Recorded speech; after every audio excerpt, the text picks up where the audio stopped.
పెళ్ళయిందా?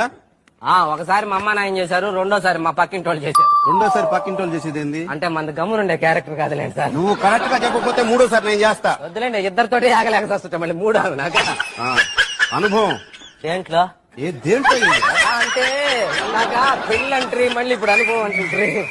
ఒరే ఉద్యోగం చేసిన అనుభవం రా. ఉద్యోగం అనుభవం అట్లా క్లారిటీగా అడగాలి సార్. దేంట్లో అనుభవం అనే ఉద్యోగం చేసిన అనుభవం అని అడగాలి. అదే 12 hours ఎక్స్పీరియన్స్. అబ్బో 12 hours ఎక్స్పీరియన్స్ తమరికా? ఉంచుకోలేక పంపించేశారు. ఏం చేసావు? చిన్న పొరపాటు, అదే పెద్ద పొరపాటు కూడా కాదు. చిన్న పొరపాటు చేస్తే ఎవరిని పంపిస్తారంట మేడం? తీసేశారు ఇక్కడ. మేమే ఉదాహరణ దానికి. ఏందో చెప్పా పొరపాటు? సైకిల్ కి పెట్రోల్ ఖర్చు 500 రూపాయలు.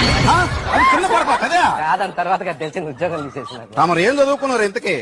MBA అడ్మినిస్ట్రేషన్ చేద్దాం అనుకున్నా, చేయకూడదన్నారు. ఏమో దానికి 10th క్లాస్ పాస్ కావాలంట కదా.